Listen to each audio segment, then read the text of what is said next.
Del coronavirus nos cuidamos entre todos. Si volviste de viaje o tuviste contacto con alguien que haya vuelto, seguí estas medidas para reducir el riesgo. Permanecé en casa, no concurras a lugares públicos durante 14 días y ventila los ambientes. Para prevenir, lávate las manos frecuentemente con agua y jabón.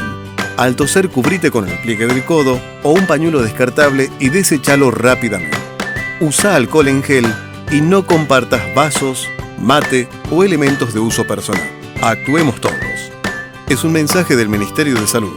Chaco, Gobierno de todos. Ahora tenés descuentos diarios. Llegó el programa de beneficios para lectores del diario Norte de Corrientes y de Chaco. Soy Norte Club, un programa de beneficios y descuentos que permite ahorrar todos los días del año en artículos para el hogar, supermercados, con el auto, indumentaria, belleza y salud, entretenimientos, gastronomía y turismo. Soy Norte Club. Vení a Labia Pinturas, ideas y soluciones en pinturas. Vení a Labia Pinturas, te ofrecemos ventas por mayor y menor. Ahora envíos al interior y todos los medios de pagos.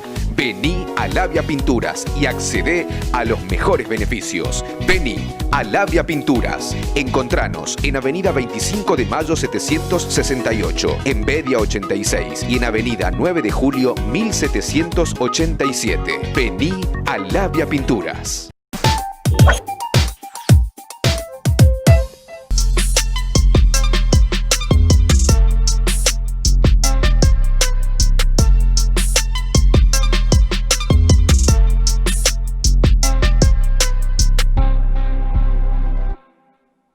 ¿Qué tal? ¿Cómo les va, amigos televidentes? Aquí estamos nuevamente frente a todos ustedes, como lo hacemos todos los jueves, a partir de las 21 horas con un desafío más de Jorge Morelo. Y les confieso, un poco angustiado por estos 106 días de confinamiento que estamos teniendo como resultado de esta pandemia que nos azota y que no tenemos otro método para cuidarnos que no sea precisamente el aislamiento, para salvar nuestras vidas y las de mucho más.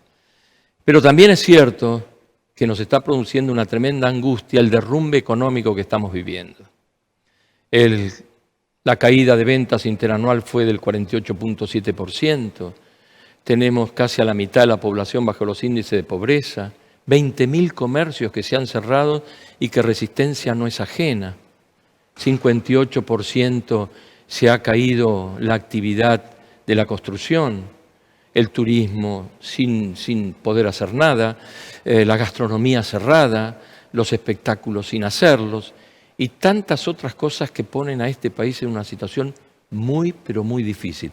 Por lo menos así lo estamos viendo nosotros.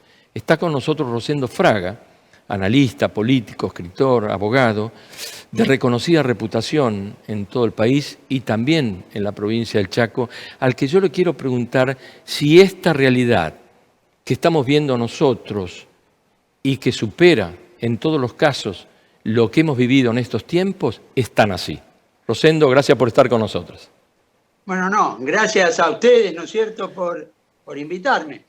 Bueno, yo diría que para esto la referencia es la historia, ¿no es cierto? Es decir, y de esta perspectiva, internacionalmente se considera que esta es la crisis económica global más importante desde los años 30 del siglo XX. Y esto nos da una referencia. Y ya los números de caída de la economía que hemos conocido con un abril tan malo en cuanto al crecimiento económico, desde que se lleva registro, nos dice que esta es una crisis con niveles similares a los del 2001. Entonces, tanto el análisis global como el análisis local nos dicen que estamos frente a una crisis de gran envergadura. Sin ninguna duda. Ahora, esta pandemia que afecta a todo el mundo, ¿cómo cree que vamos a salir nosotros? ¿Airosos, más perjudicados, más beneficiados? Porque algunos entendidos dicen que esto puede llegar a terminar siendo una alternativa para salir de la crisis que ya la venimos arrastrando de hace algunos años atrás, ¿no? A ver, yo creo que ¿cuál es el punto? La crisis nos agarró a nosotros más vulnerables que el promedio de los países del mundo. Sin duda. Y además, recordemos que el primer trimestre, como nos ha informado el INDEC, el organismo de estadística oficial, ya estaba cayendo más del 5% de la economía. Y el primer trimestre, enero, febrero, marzo, recién la cuarentena empezó el 20 de marzo. Es decir, la economía argentina venía cayendo ya antes de la cuarentena. La cuarentena, como es inevitable en todo el mundo, agravó, ¿no es cierto?, esa caída. Pero esto que nos está marcando, que la Argentina estaba más vulnerable.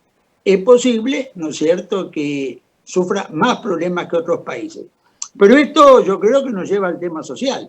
Cuidado, que detrás de estas consideraciones sobre la economía están sus efectos sociales.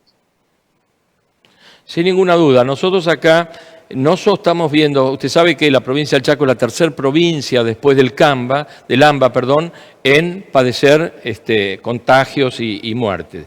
Esto nos hace establecer algún tipo de relación con lo que está pasando en Buenos Aires y en la provincia de Buenos Aires, nada más que nosotros tenemos más cercanía, al ser esto mucho más chico, tenemos un acceso y canales de comunicación más fluido a todo esto que está pasando.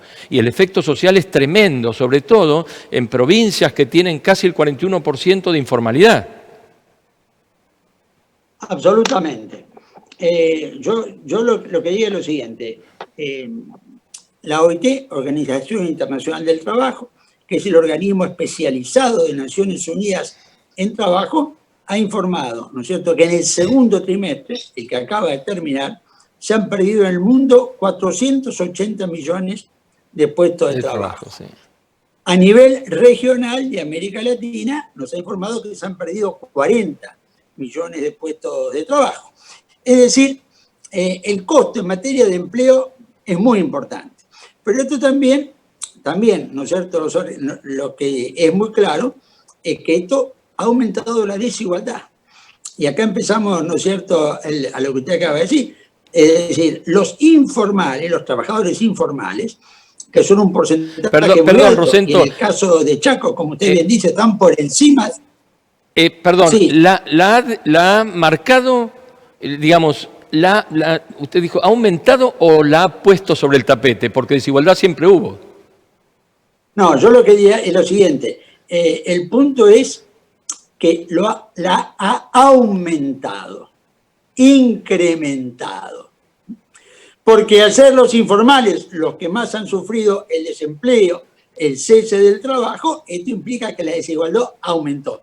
La desigualdad estaba. El punto es que los efectos económicos de la pandemia los han aumentado o agravado.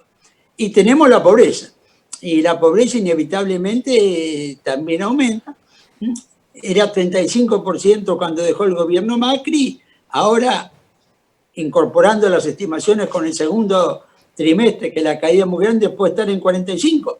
Y ya, ¿no es cierto?, el UNICEF, la Agencia de Naciones Unidas, que lleva el tema infantil y de los menores, nos informa que a fin del año la Argentina tendría 59% de pobreza infantil.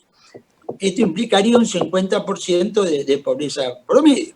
Entonces nos encontramos, como dijo el otro día Monseñor Ojeda, el presidente de la Comisión Episcopal Argentina, cuidado, tras la pandemia sanitaria viene la pandemia social. Ahora, ¿cómo hacemos? Porque mucho se dice y mucho se reclama de que se está atendiendo esto coyunturalmente, que en algún momento va a terminar, obviamente, ¿no? Pero no se escuchan proyectos, programas para el futuro, de cómo remontar toda esta situación. Y hay muchos reclamos al respecto. Bueno, mire, acá hay dos posiciones.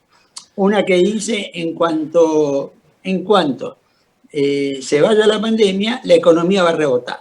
Es decir, son tantas las ganas contenidas de la gente por consumir, por salir, que la economía va a rebotar. No se preocupe, rebota. Bueno, esta es la posición optimista que siempre... Claro. Ahora, otro dice, no, cuidado, la recesión se puede transformar en depresión. Recesión en depresión. Que yo diría que es la expectativa o el escenario contrario. Es decir, la economía cae, ¿no es cierto?, y después se queda donde está, no rebota o va recuperando muy lentamente, ¿no es cierto? También podría suceder que algunos países tuvieran el rebote y otros países cayeran en la depresión. ¿qué es lo que yo diría? Nadie sabe muy bien y los antecedentes históricos no son del todo claros. Por ejemplo, en los años 30 del siglo XX tuvimos una depresión, no una recesión. Una depresión que duró prácticamente una década, del año 29 que cayó la bolsa de Nueva York al 39 que empezó la Segunda Guerra Mundial, y esto sacó al mundo de la recesión por el trabajo industrial por la guerra. Esperemos que no sea así, pero lo que quiero decir, la depresión es un escenario posible. Reconozco que el rebote, una reactivación rápida, también es posible. Lo que sucede es que me parece que esto no es algo claro, ni es algo que empíricamente hoy uno más lo pueda saber. Son más opiniones, conjeturas, que fundamentos concretos. Claro, tal como usted dice, ¿no es cierto? Si hubiera una depresión, ¿qué puede llegar a suceder? Y si no fuera una depresión, ¿cómo lo manejamos? Lo que no está viendo todavía, y que es lo que reclama el CAME, que reclaman los comerciantes y las cámaras de comercios y las federaciones, es reglas claras a corto plazo, porque acá estamos hablando y atemorizando. Es todo muerte. Si salís te morís, si haces esto te morís, cerrá las persianas, aguantate. Pero por otro lado, la gente tiene que mantenerse, tiene que comer. Y en función de los grados de informalidad, esta necesidad es cada vez mayor. Totalmente de acuerdo. Eso es así. Lo único que yo agregaría, en realidad, lo que una pyme necesita saber es cuánto tiempo va a seguir sin trabajar. ¿Cuánto tiempo? Claro. Va a continuar la cuarentena. Por supuesto, estoy hablando del AMBA, ¿no es cierto? Y Chaco, otras provincias tienen, pero también hay que ver, ¿no es cierto?, que AMBA tiene el 50% del PBI nacional. Todo el resto del interior tiene otro 50%, con lo cual lo del AMBA sobre la economía nacional tiene un impacto muy importante. Yo voy a decir algo que no lo hago por criticarlo al ministro de Salud, sino para tomar un indicador y entender por qué han sucedido algunas cosas. El 20 de marzo el ministro de Salud dijo el pico de la pandemia viene a fin de abril. Sí. 15 días después dijo no, el pico de la pandemia a fin de mayo. Después no, 15 de junio. El pico de la pandemia a fin de junio. Ya las últimas declaraciones han sido menos precisas. Primera quincena de julio, viene el frío, las enfermedades respiratorias se hacen más generalizadas, punto. Ahora, hay funcionarios del gobierno de la provincia de Buenos Aires que han dicho el pico viene en agosto. En consecuencia, las restricciones van a continuar hasta la segunda quincena de septiembre. Bueno, a ver, este es el gran problema de una pyme. Ya usted le dice, mire, va a estar 6, 8, 10 meses. ¿Sabe así, qué hacer? Bueno, claro. uno hoy toma la decisión. Claro. Sigo, no sigo, y si no sigo, mejor que no siga ahora. Claro. Ahora, cuando uno le van, uno tiene un escenario incierto. Esto es lo peor que uno puede tener. Es decir, lo primero que necesita una pyme, por poner, ¿no es cierto?, quien puede tomar una decisión, porque el trabajador informal no puede tomar una decisión, ¿no es cierto?, sino que no, naturalmente, deriva de la situación, pero no toma una decisión. La pyme puede tomar una decisión, cierro, no cierro, renegocio, y creo que es el gran problema. El gran problema es la falta de horizonte, yo llamaría cronológico, que hace que en consecuencia una pyme no pueda decir, termino ahora, sí, no hay fecha, no pago más el alquiler, claro, negocio, cómo me desentiendo de la gente que trabaja conmigo.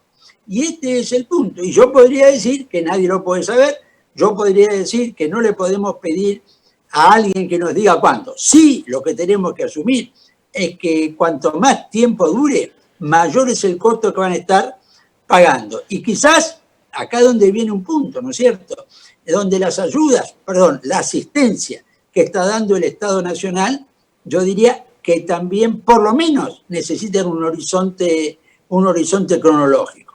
Es decir, por tomar, ¿no es cierto?, el interior, hasta fin de año, esto que el IFE o eventualmente hasta fin de año, el ATP.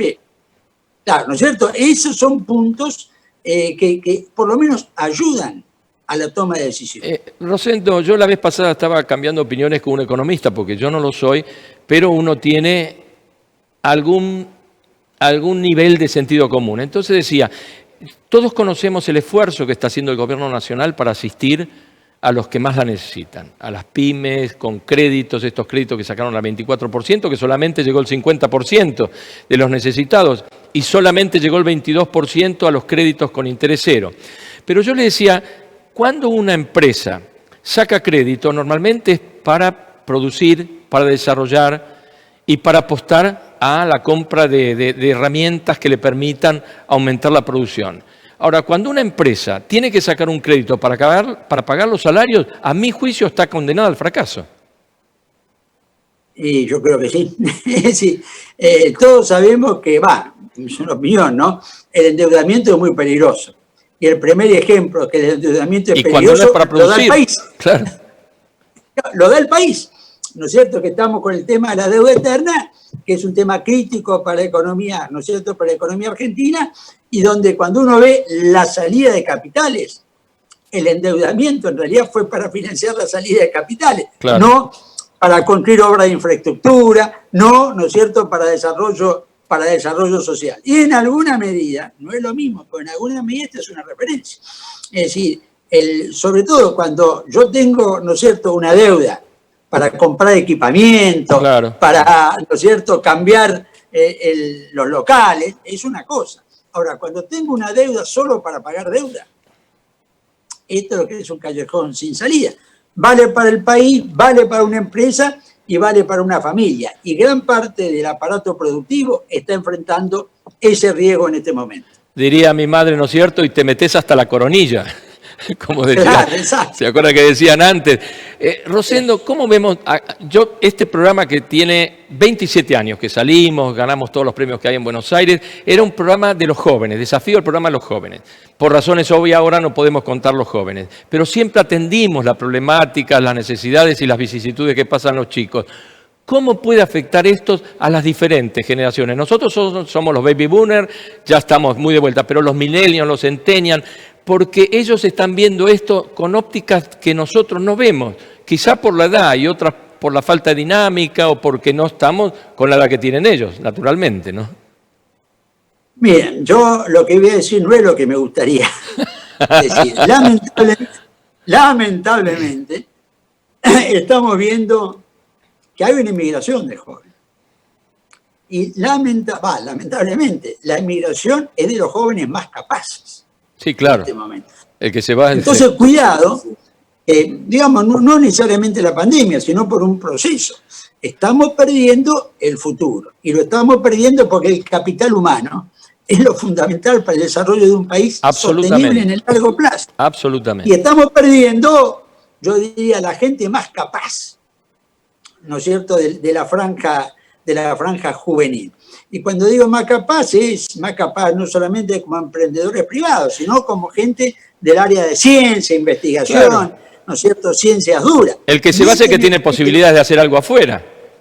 Claro, entonces este es el tema que me parece más negativo, ¿no es cierto?, hacia el futuro. Porque acá sí estamos definiendo el futuro. Acá sí estamos definiendo la Argentina a 20, 30 años.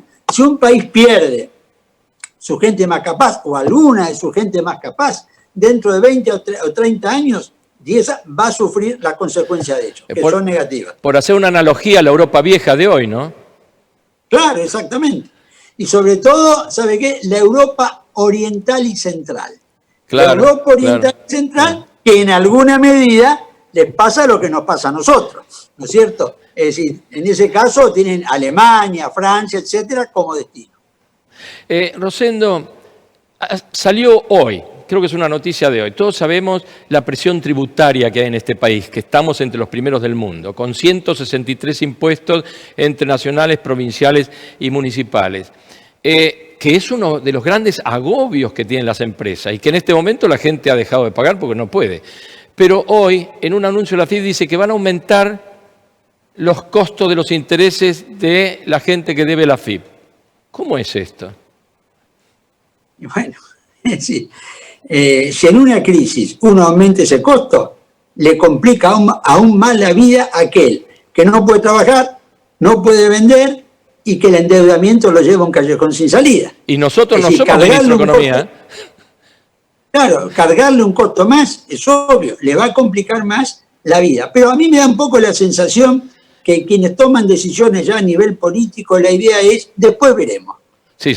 Tengo la impresión de que sí. Veremos. Sí. Empujemos el problema para adelante y después vemos cómo lo resolvemos. Me parece que esa es la actitud que se adopta en este momento. Rosendo, nosotros que peinamos canas de cuando se hacía militancia arriba de una tribuna y se decían las cosas que se decían y se prometían cosas, los viejos políticos decían, pero que le prometieron, después vemos, ahora hay que prometer. Era así. Es así, claro, exactamente. Era una de las premisas políticas, uno hace mal en decirlo, pero esto era así. Absolutamente. ¿Qué va a pasar? Es así, como decía, hay un viejo comentario, ¿no? De un gran dirigente conservador que tenía un puntero, ¿no? Y entonces el dirigente iba y hablaba, hay que reducir el gasto público. Entonces el puntero le dice, doctor, mienta un poquito, por favor, mienta un poquito, por favor. Sí. Claro, eran los discursos de barricada, los discursos de tribuna, ya no existen más ahora con estos sistemas tecnológicos. La gente se contesta, se reta, se dice lo que quiere a través de las pantallas de televisión y ahora, bueno, por las redes, mucho más.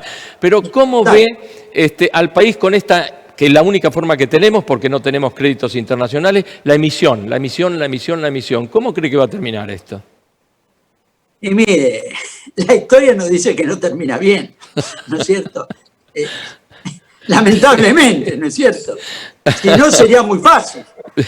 Si yo podría financiar un Estado con emisión, bueno, a lo mejor, bueno, esto puede ser un elemento de coyuntura, un elemento transitorio y en una magnitud, ¿no es cierto? Y a veces, ¿qué es lo que sucede? Se hacen comparaciones, pero si Estados Unidos, ¿no es cierto?, emite para dar un estímulo a su economía del 20% del PBI.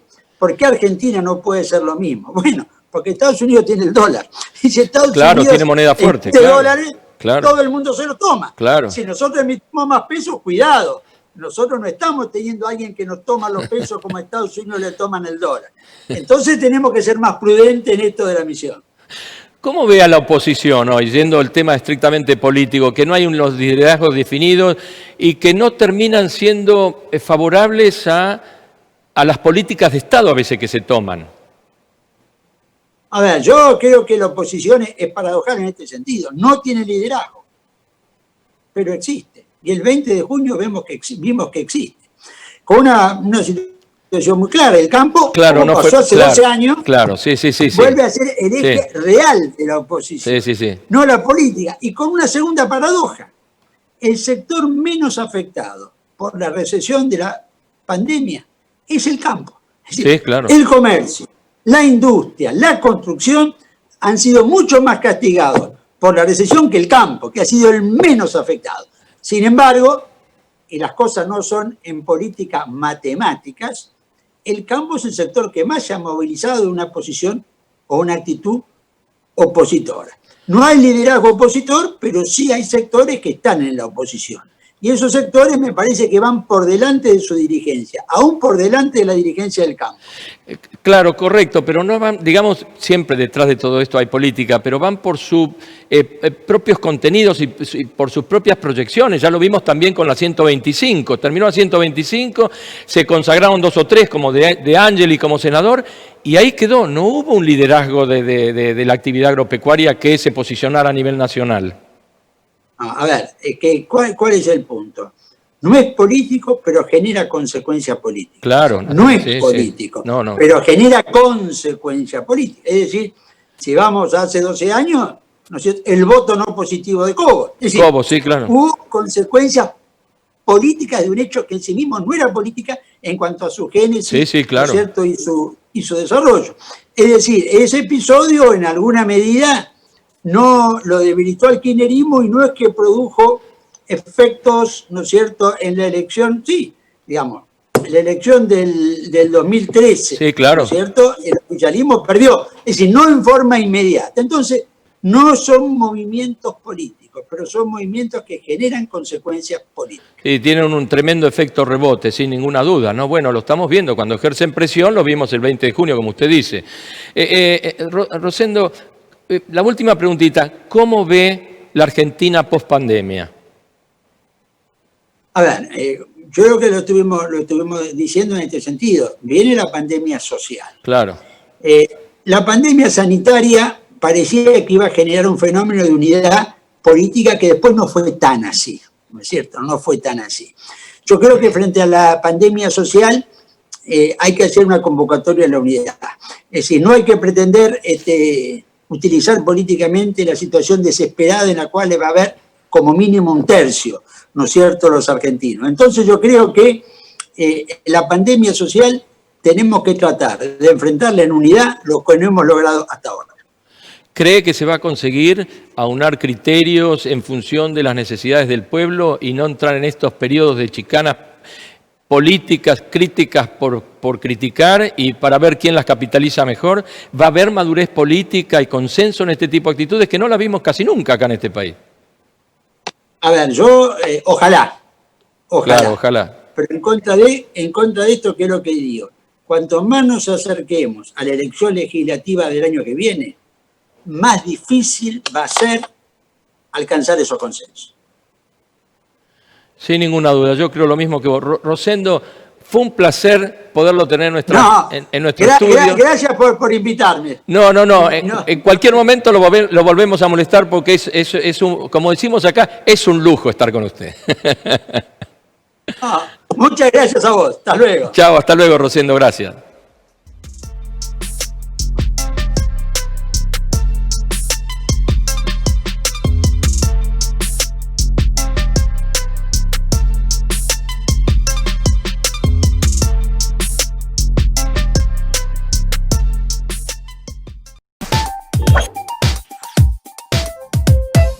Del coronavirus nos cuidamos entre todos. Si volviste de viaje o tuviste contacto con alguien que haya vuelto, seguí estas medidas para reducir el riesgo. Permanecé en casa, no concurras a lugares públicos durante 14 días y ventila los ambientes. Para prevenir, lávate las manos frecuentemente con agua y jabón. Al toser, cubrite con el pliegue del codo o un pañuelo descartable y deséchalo rápidamente. Usa alcohol en gel y no compartas vasos, mate o elementos de uso personal. Actuemos todos. Es un mensaje del Ministerio de Salud. Chaco, Gobierno de todos. Ahora tenés descuentos diarios. Llegó el programa de beneficios para lectores del diario Norte de Corrientes y de Chaco. Soy Norte Club, un programa de beneficios y descuentos que permite ahorrar todos los días del año en artículos para el hogar, supermercados, con el auto, indumentaria, belleza y salud, entretenimientos, gastronomía y turismo. Soy Norte Club. Vení a Labia Pinturas, ideas y soluciones en pinturas. Vení a Labia Pinturas, te ofrecemos ventas por mayor y menor. Ahora envíos al interior y todos los medios de pagos. Vení a Labia Pinturas y accedé a los mejores beneficios. Vení a Labia Pinturas. Encontranos en Avenida 25 de Mayo 768, en Bedia 86 y en Avenida 9 de Julio 1787. Vení a Labia Pinturas.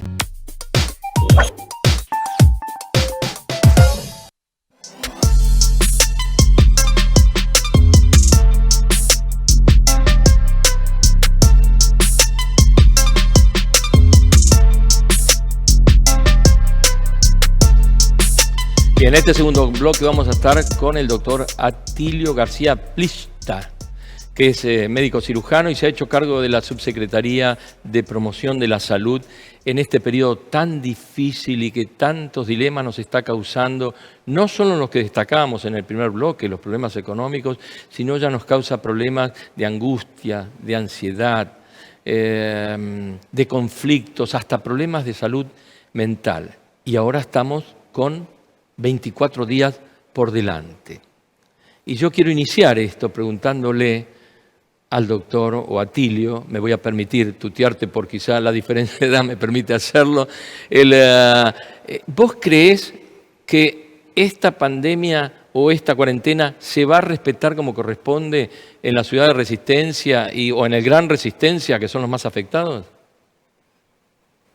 Primero, buenas, ¿cómo están todos? La verdad que gracias por dejarme participar.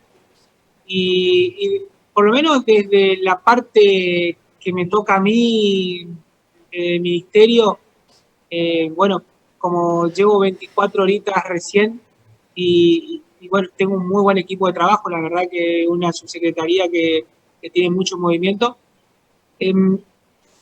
Respecto a la pregunta, a ver, ¿qué pienso yo, Atilio García Plichta, de esto? Me encantaría que la población tenga la predisposición de cumplirla. Me encantaría, me encantaría. Mire, yo trabajo en lo que es banco de sangre, trabajo con gente que tiene mucho de voluntariado. Yo soy una persona que cree en el altruismo, es decir, dar algo a alguien esperando no recibir nada.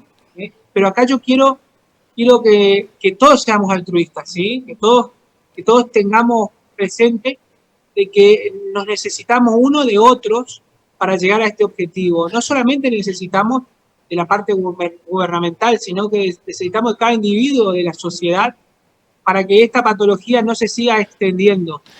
Claro. Yo soy una persona de convicciones de esperanza, o sea, yo quiero llegar al paciente, así que sí, yo tengo plena fe que nuestra sociedad está luchando a esta patología y que lo hacemos todo, codo a codo. Te diría que estás respondiendo al juramento hipocrático que hiciste cuando te recibiste de médico, ¿no es cierto?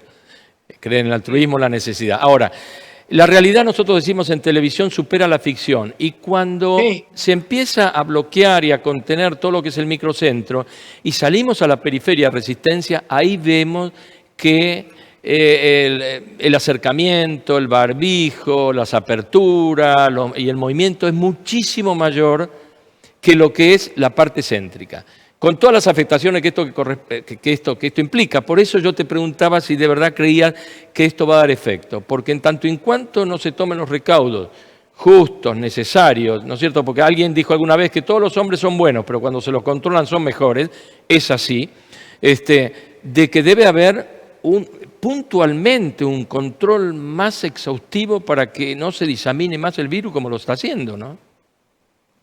Sí, yo creo que la población en su conjunto también está al límite, ¿no? Está al límite por toda esta situación de cuarentena. Mire, yo hace 4 meses que no puedo entrar y darle un beso a mi madre o saludar a mi abuela y no juntarnos entre nuestros hermanos en una comida de domingo. O sea, yo puedo comprender eso. Y hay familias que están en una situación en la cual muy difícil en lo económico. Claro, ahí está social, la cuestión. Y bueno, de vuelta, no tienen ni para barbijo, esa es la realidad. Ahí está la cuestión, porque lo otro, los cumpleaños, la fiesta, el asado, esto yo creo que la gente va a contemporizar con todo esto, en la medida que se le obligue o que se la instruya de que no deben de circular y todo lo demás. El problema está como yo hablaba con Rosendo Fraga recién, los grados de informalidad que tenemos y la necesidad imperiosa que tiene la gente de comer. Sí. La sociedad tuvo que cambiar en un abrir y cerrar de ojos. Entonces, la sociedad está cambiando. O sea, nosotros estamos en una ciudad que, así como le ha tocado a otras ciudades del mundo padecer esta patología, a nosotros nos está golpeando fuertemente a nivel nacional. Y esto, de vuelta digo, la vamos a sacar entre todos. Pero hay que entender que hay un grupo de la sociedad que es el más desprotegido, que yo lo que veo, o sea, lo que yo vengo viendo desde la Fundación Donar, es que el área pública, el área de la gobernación, ha tratado de justamente volcar sus recursos al máximo en este tipo de grupo de riesgo, ¿no? Porque es un grupo alto de riesgo, porque son familias que viven 14, 15 en una misma casa, pero tampoco tienen para comer entre 14 y 15. Entonces, eso yo lo he visto diariamente, y bueno, son las cosas que yo saco positivo. El Estado hoy está tratando de ayudar a ese grupo de población. Tal cual. Es cierto que hay otros grupos que no reciben ese tipo de acompañamiento, ¿se entiende? ¿Sí?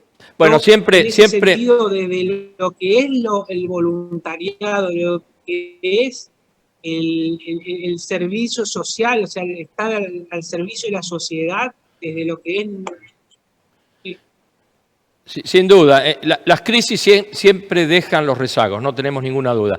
Sabemos el esfuerzo que está haciendo el gobierno para atender las necesidades de la gente.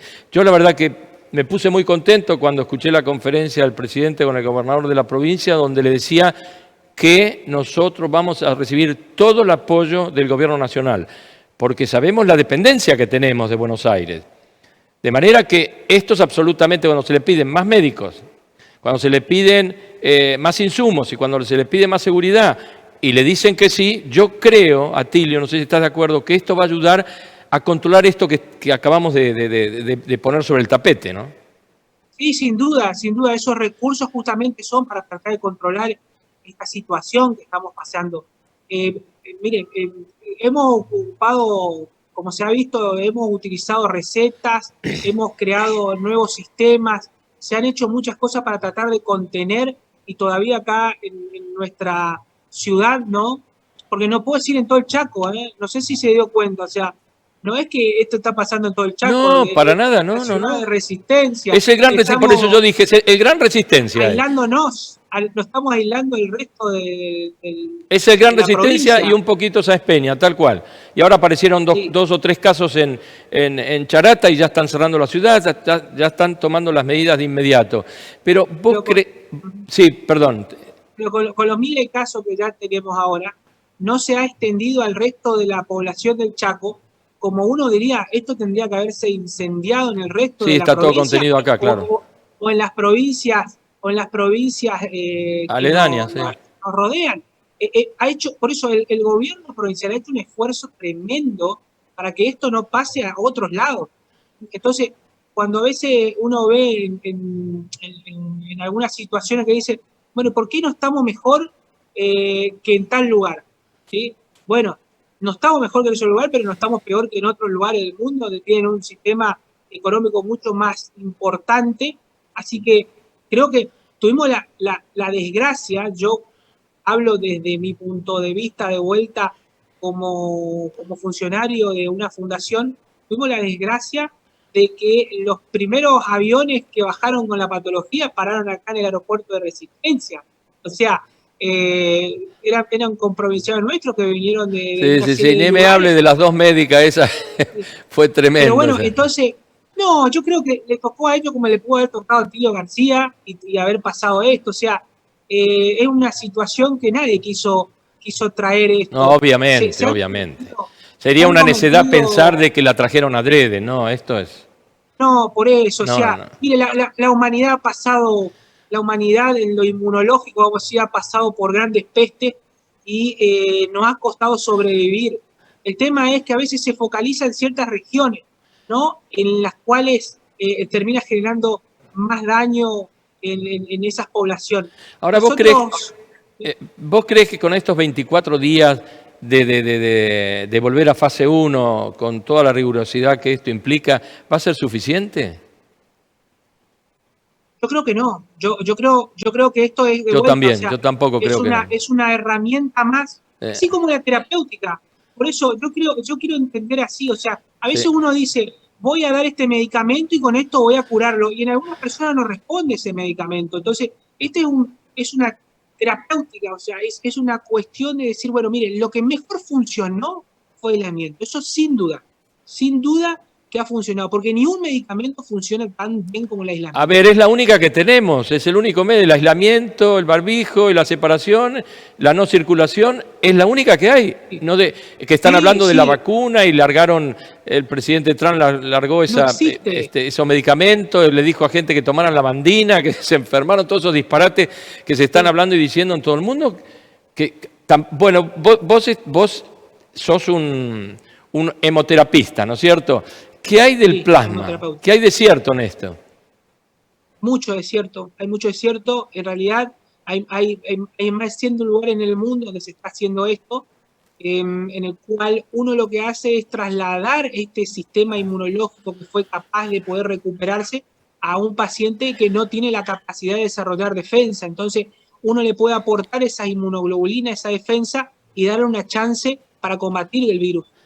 Ahora, ¿por qué hay tanto cuidado y tanto dimes y diretes con esto? De que no está aprobado, que está aprobado, aquellos que se lo dieron están felices porque los ha acelerado su recuperación. Sí. Es la pregunta que yo me hago. O sea, acá hay que ponerse a trabajar y hay que producir este componente. O sea, ¿por qué yo tengo que estar esperando que me llegue a mí un retroviral que viene de Europa y no me ponga a producir acá plasma que actúa como un sistema inmunológico prestado, ¿no? Una vacuna pasiva? O sea, eso es algo que me molesta mucho. Otra de las cosas que se dicen es, si seguimos así, con estos índices de aumento, la salud va a colapsar. Yo le decía a un infectólogo de Buenos Aires el día martes de que todo el mundo está hablando de más camas, más respiradores, más hospitales, más salas de emergencias para aislar y todo lo demás. Y el problema radica fundamentalmente en los especialistas, en el personal de la salud pública. Sí, es una vocación que cada vez se ve menos, ¿no? O sea, enfermeros sin mucamas, por ejemplo, que son es una vocación que cada vez menos, hay menos enfermeros, es una necesidad a nivel nacional, a nivel mundial, ¿eh? Mira, a nivel mundial, España, sí, es verdad. En España necesitan enfermeros y entran de todos lados del mundo, solamente con esa formación. Así que es una cuestión acá en la Argentina de vocación, ¿no? Una cuestión de vocación, o sea, a la hora de elegir y dicen, uy, no, tengo que estudiar 5 años, más luego otros 3 años, más otros 3 años, y dicen, no, estudio esto y bueno. Claro, pero por eso es más difícil. Claro, cuando hablan de que la salud puede colapsar por la falta de cama y falta de respiradores, yo creo que la salud puede llegar a colapsar por falta de personal, no por falta de camas. Y los aparatos podemos traerlo de cualquier parte del mundo. El tema es tener el personal, no solamente el número, sino el personal formado, porque podemos ser 7 hemoterapeutas y ser 2 lo único que estamos produciendo componentes, o sea, es para agarrarse los pelos, o sea, sí, es un tema eso, que o sea, hay que buscar la forma de seguir la capacitación continua de todo lo... Sí, pero formar a un especialista en terapia, a un terapista, eso no se lo hace en 30, 60, 90 días. Para nada. ¿No es cierto? No. Eso es una carrera justamente... De 2 años por lo menos, ¿no es cierto? De más años. A ver, porque o sea, no solamente tiene que salir de la facultad de medicina, sino que tiene que venir desde muy joven con la gana de hacer la carrera de medicina, concluir la carrera, agarrar la residencia, ganar una residencia y bueno, y concluirla. Entonces, mire, yo soy hematólogo y hago hemoterapia y no se me ocurrió hacer terapia intensiva. Bueno, hoy se necesitan terapistas, claro, y se necesitan también hematólogos y hemoterapeutas. O sea, yo le agradezco a Dios, la verdad, de tener la posibilidad de haber vuelto a mi provincia, primero porque nunca me pude desarraigar de mi tierra, ¿no? Y a la hora de mi formación, y yo elegí hacer justamente hemoterapia, no solamente para banco de sangre, sino que se fueron dando las cosas que tuve una beca en Garrahan y me formaron en aféresis, y hoy es la especialidad, dentro de mi especialidad, que tiene más requerimiento, y bueno, tengo la suerte de poder devolverle a mi pueblo, a mi provincia, esta formación que yo me hice afuera, a eso vamos a decir de un estado, de mi madre, de mi padre, de mis abuelos, y de mía y de mi familia, ¿no? O sea, bueno, me acompañó todo para esto. Me alegro que así sea, Atilio. Otra de las cosas que se cuestionan a nivel nacional es este esfuerzo que está haciendo toda la población argentina y fundamentalmente los lugares más afectados. Si no se hacen los famosos testeos masivos para poder focalizar los lugares de contagio, esto tampoco va a servir para nada. ¿Es así? De vuelta, es otra herramienta más. Todos los días estamos tratando de buscar una herramienta que nos abra la posibilidad de disminuir el número de contagio entre individuos, ¿no? Entonces, el testeo va a definir quién quien tiene y tuvo, ¿no? Porque cuando uno hace el dosaje de inmunoglobulina M, uno dice, bueno, en ese momento está teniendo la patología. Y cuando uno hace la determinación de la inmunoglobulina G, uno dice, este ya tuvo la enfermedad. Entonces, lo que hay que dosar, ¿sí? Lo que hay que dosar es en ese momento. Lo que es 100% diagnóstico es la PCR bien hecha. ¿Cuántos días demora eso? Porque hay muchos reclamos de eso, que no se hace como corresponde, que demora más de 72 horas, y en el caso de que demoren 72 horas, si es una persona contagiada, hay 72 horas que es un potencial transmisor del virus. Sí, nosotros tenemos esa realidad en los pacientes internados que están en aislamiento y esperando tener justamente el diagnóstico, ¿no? La PCR. Con eso nosotros nos cambia también la terapéutica, porque uno puede iniciar una terapia versus otra. Y sí, tenemos esa situación. Yo creo que ha disminuido mucho. Cuando comenzamos tardábamos 6, 7 días. Hoy hay algunos que tardan 3 días, pero bueno, es una cuestión que no solamente hace hacer el estudio, sino también a cargar esa información y tener la cantidad de personal necesario para poder trasladar todo eso al sistema informático que se llama CISA. Entonces así todos sabemos quién es la persona que en ese momento está teniendo la patología. Sí, claro, cuando esto se demora, primero hay un error grande social, o sea, la persona se hace el hisopado y dice, bueno, vos te hiciste el hisopado, yo no, yo me voy a la panadería a comprar el pan. Sonamos. No, O sea, claro. No, eso es un problema ya de conciencia social, es un problema de conciencia del individuo. A mí lo que me preocupa es esta demora de un tipo, ¿no es cierto?, que bueno, presentó algún síntoma, se lo hicieron y tiene esos 3 días. Como no le dieron la certificación de que tiene coronavirus, el tipo anda los 3 días por ahí y está contagiando. Es una locura, o sea, cuando... Claro cuando que es una locura, pero está sucediendo, ¿eh? Pero por eso, o sea, hay un problema de la persona en realidad, no del claro. sistema. Fíjese la situación. O sea, Atilio Eduardo Daniel García Plista, ¿sí? Se hace el hisopado. Y mientras espera dice, yo ya estoy cansado, me voy al supermercado.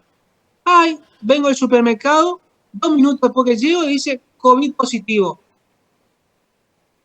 Claro, ahora, Tremendo. ¿qué pasó, Atilio, con ese laboratorio que iba a ser y con el CONICET, que habían inventado un reactivo, que iban a fabricar 10.000 en una semana, 100.000 a fin de mes y que en 4 o 5 horas tenían el resultado porque era por colores y todo lo demás?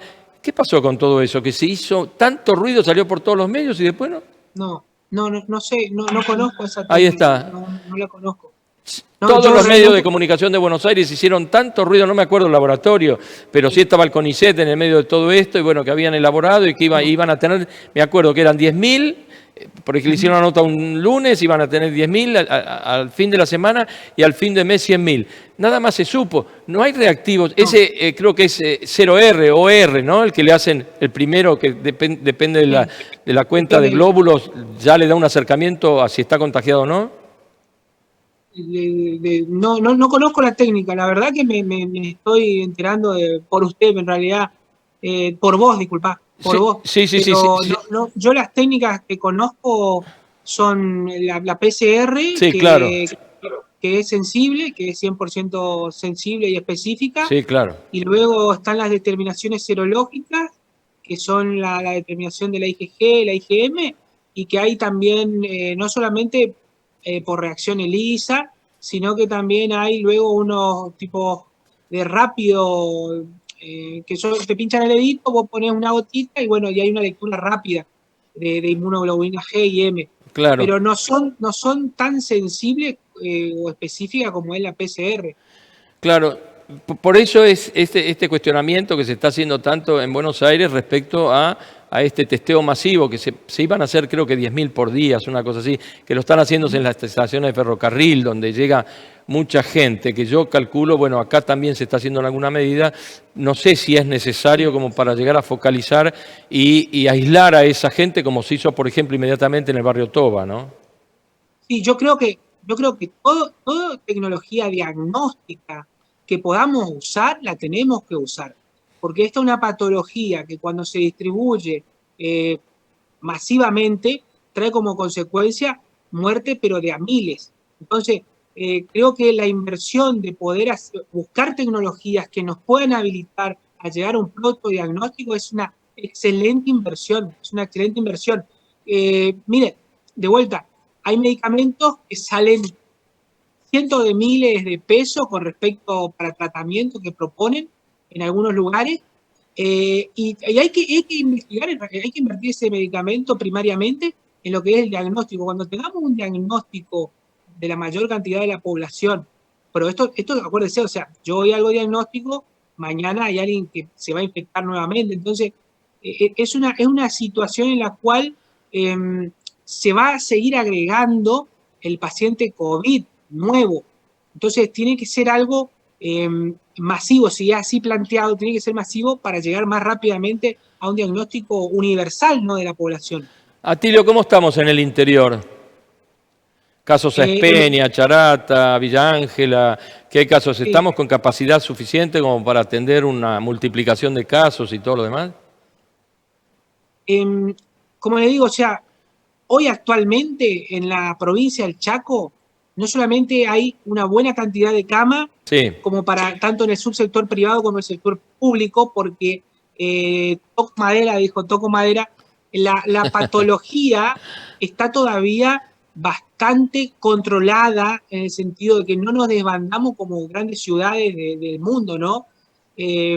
Hoy nosotros, vamos a decir, dentro de lo que es la gran Argentina, son pocos los lugares que están desbordados desde el punto de vista de lo que son los contagios. Pero lo que es mortalidad hoy, y bueno, quiero decirle terapéutica, hoy tenemos para hacer toda la terapéutica. En Chaco hay para cubrir inclusive el plasma, por eso a veces uno dice, ¿qué tenemos para la terapéutica? Hoy tenemos toda la terapéutica para el tratamiento, terapéutica conocida. Estamos esperando que llegue la vacuna, que soñamos todo, pero que hoy no existe eso, ¿no? Así que hoy, fíjese, hoy justamente vinieron de Sáenz Peña para llevar 6 unidades de plasma al complejo de salud de la Universidad Austral, ¿sí? Así que estamos llegando con la terapéutica a todos los lugares donde nos están pidiendo. Atilio, el programa se nos acaba. Y decía un amigo, lo que redunda no daña. Sí, acá. Un pedido, porque ya no es un consejo, tenemos que hacer un pedido puntual, con fuerza y con firme convicción de lo que vos hablabas hace un rato, para que la gente tome conciencia de este esfuerzo más que tenemos que hacer para que esto no siga causando muerte y los dolores que hace todos los días. Sí.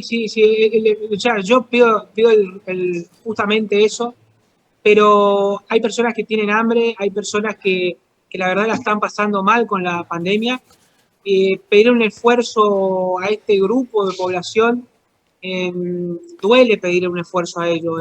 A mí me causa mucho dolor, me causa angustia porque hay familias que necesitan salir a trabajar y el Estado está presente, se está ayudando, pero hoy nos está golpeando a gran parte de la población de resistencia a esto y bueno, pedirle un esfuerzo más, claro que sí, por favor, o sea, esto vamos a salir todos justamente ayudándonos entre todos. Yo lo que quiero es darle un mensaje justamente de unidad. A mí cuando me convocaron para trabajar dentro del Ministerio de Salud, yo no era un personal de planta del hospital, al contrario, yo estaba trabajando en la Fundación Donar, en lo que era todo lo que es la parte de promoción, ¿no?, de la donación de sangre. De repente esto se transformó en un pedido de la ministra en investigar y el uso del plasma convaleciente, y ahí fue que fuimos entrando desde la fundación y bueno, cuando Me alegro, Atilio, que sea así. Bueno, lamentablemente el programa se nos acabó, esto que estamos hablando es una realidad que tenemos todo que vivir, que verdaderamente es muy dura y por sobre todas las cosas es angustiante para aquel que tiene que decidir sobre una cosa o sobre la otra. Gracias, Atilio, por estar con nosotros. Señores, nos vemos el próximo martes con más Desafío de Jorge Morelo. Que tengan un buen fin de semana.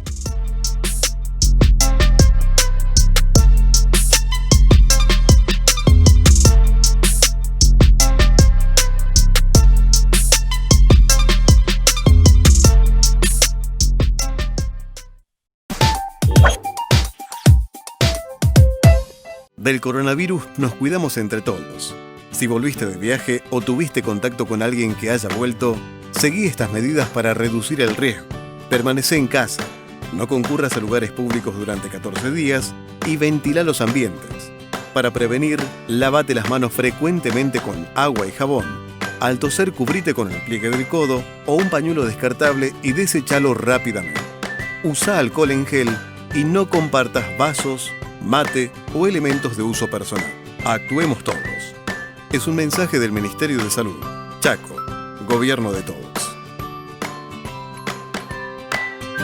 Ahora tenés descuentos diarios. Llegó el programa de beneficios para lectores del diario Norte de Corrientes y de Chaco. Soy Norte Club, un programa de beneficios y descuentos que permite ahorrar todos los días del año en artículos para el hogar, supermercados, con el auto, indumentaria, belleza y salud, entretenimientos, gastronomía y turismo. Soy Norte Club. Vení a Labia Pinturas, ideas y soluciones en pinturas.